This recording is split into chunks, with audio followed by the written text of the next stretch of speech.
2026 March 11 നടന്ന 3 ഏകദിനങ്ങളുടെ പരമ്പരയിലെ ആദ്യ കളിയിൽ പാകിസ്ഥാനെതിരെ ബംഗ്ലാദേശ് ഒരു തകർപ്പൻ വിജയം സ്വന്തമാക്കി. ധാക്കയിലെ മിർപൂറിലുള്ള ഷേർ-ഇ ബംഗ്ല നാഷണൽ ക്രിക്കറ്റ് സ്റ്റേഡിയത്തിൽ നടന്ന മത്സരത്തിൽ 8 വിക്കറ്റിനായിരുന്നു ബംഗ്ലാദേശിന്റെ ഉജ്ജ്വല ജയം. ക്യാപ്റ്റൻ മെഹ്ദി ഹസൻ മിറാസ് നയിച്ച ആതിഥേയർ ബാറ്റുകൊണ്ടും പന്തുകൊണ്ടും ഒരുപോലെ മികച്ച പ്രകടനം പുറത്തെടുത്ത് പരമ്പരയിൽ 1-0 വരെ മുന്നിലെത്തി. സ്വന്തം നാട്ടിലെ സാഹചര്യങ്ങൾ എത്രത്തോളം ബംഗ്ലാദേശിന് അനുകൂലമാണെന്ന് ഈ വിജയം വ്യക്തമാക്കുന്നു. എതിരാളികളുമായുള്ള പരമ്പരയുടെ ബാക്കി മത്സരങ്ങൾക്ക് ഒരു ശക്തമായ തുടക്കവും ഇത് നൽകി.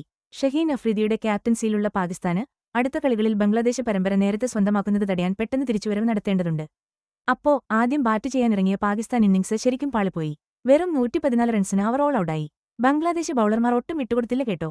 നഹീദ് റാണയുടെ 5 വിക്കറ്റ് പ്രകടനം പാകിസ്ഥാൻ ബാറ്റിംഗ് നിരയെ അടിമുടി തകർത്തു കളഞ്ഞു.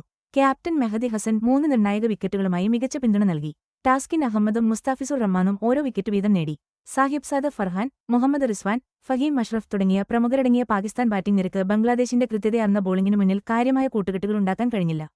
ഇതാണ് അവരുടെ തകർച്ചയ്ക്ക് വഴിവെച്ചത്. പാകിസ്ഥാൻ കുറിച്ച് തുച്ഛമായ ലക്ഷ്യം പിന്തുടരാൻ ബംഗ്ലാദേശ് ഇറങ്ങിയത് ആത്മവിശ്വാസത്തോടെയും ആക്രമണോത്സുകതയോടെയുമാണ്. വെറും 42 പന്തിൽ നിന്ന് പുറത്താകാതെ 67 റൺസ് നേടിയ ഓപ്പണർ തൻസിദ് ഹസൻ തമീം ഇന്നിംഗ്സിന് മുന്നിൽ നിന്ന് നയിച്ച ടീമിനെ അനായാസം വിജയത്തിലേക്ക് എത്തിച്ചു.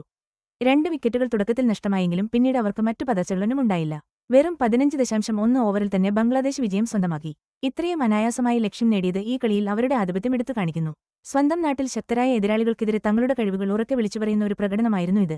സൈഫ് ഹസനും ബംഗ്ലാദേശ് നിരയിലുണ്ടായിരുന്നു. ടീമിന്റെ ഈ മികച്ച പ്രകടനത്തിൽ തന്റേതായ പങ്കുവഹിച്ചു. മിർപൂരിലെ ഷേർ-ഇ ബംഗ്ല ദേശീയ ക്രിക്കറ്റ് സ്റ്റേഡിയത്തിൽ പാകിസ്ഥാനെതിരെ ബംഗ്ലാദേശിന്റെ 4ാമത്തെ തുടർച്ചയായ ഏകദിന ജയമാണിത്. 2015-ലെ പ്രശസ്തമായ വൈറ്റ്വാഷിൽ നിന്ന് തുടങ്ങിയ അവരുടെ സ്വന്തം ഗ്രൗണ്ടിലെ ഈ മികച്ച പ്രകടനം അവർ ഇപ്പോഴും തുടരുകയാണ്. പാകിസ്ഥാനും ബംഗ്ലാദേശും തമ്മിലുള്ള ക്രിക്കറ്റ് പോരാട്ടങ്ങൾ നമ്മൾ ഒട്ടേറെ തവണ കണ്ടിട്ടുണ്ട്. ചരിത്രം നോക്കിയാൽ ഏകദിനങ്ങളിൽ പാകിസ്ഥാനായിരുന്നു എപ്പോഴും ഒരുപടി മുന്നിൽ. ഈ പരമ്പര തുടങ്ങും മുൻപ് കളിച്ച 39 മത്സരങ്ങളിൽ 34 എണ്ണത്തിലും ജയിച്ചത് പാകിസ്ഥാനായിരുന്നു. എന്നാൽ സ്വന്തം ഗ്രൗണ്ടിൽ ബംഗ്ലാദേശ് കാണിക്കുന്ന സ്ഥിരതയാർന്ന പ്രകടനവും ഒപ്പം തിരിയുന്ന പിച്ചുകളും സന്ദർശക ടീമുകൾക്ക് പലപ്പോഴും വലിയൊരു വെല്ലുവിളിയാണ്. ഈ പരമ്പര ഇരു രാജ്യങ്ങൾക്കും വളരെ പ്രധാനപ്പെട്ടതാണ്. പ്രാദേശികമായ ക്രിക്കറ്റ് അഭിമാനത്തിന് മാത്രമല്ല, ICC റാങ്കിങ്ങിൽ തങ്ങളുടെ നിലയും സ്ഥാനവും ഉറപ്പിക്കാൻ ഇത് നിർണായകമാണ്. ഇനി മുന്നോട്ട് നോക്കുമ്പോൾ ഈ പരമ്പരയിൽ 2 ഡേ നൈറ്റ് ഏകദിനങ്ങൾ കൂടിയുണ്ട്. മാർച്ച് 13-നും 15-നുമാണ് ഈ മത്സരങ്ങൾ നിശ്ചയിച്ചിരിക്കുന്നത്. രണ്ടും മിർപൂരിലെ അതേ വേദിയിൽ തന്നെയാണ് നടക്കുക. ബംഗ്ലാദേശ് സമയം ഉച്ചയ്ക്ക് രാത്രി 2 മണി കഴിഞ്ഞ് 15 മിനിറ്റിനാണ് ഈ മത്സരങ്ങൾ തുടങ്ങുന്നത്. പാകിസ്ഥാന് ഉടൻ തിരിച്ചുവരാനും പരമ്പര ഒപ്പമെത്തിക്കാനുമുള്ള ഒരു സുവർണാവസരമാണിത്. ശേഷിക്കുന്ന കളികളിൽ പാകിസ്ഥാൻ തന്ത്രങ്ങളിലും പ്രകടനത്തിലും മാറ്റങ്ങൾ വരുത്താൻ ശ്രമിക്കുമ്പോൾ ഷഹീൻ അഫ്രീദിയുടെ നായകത്വം നിർണായകമാകും.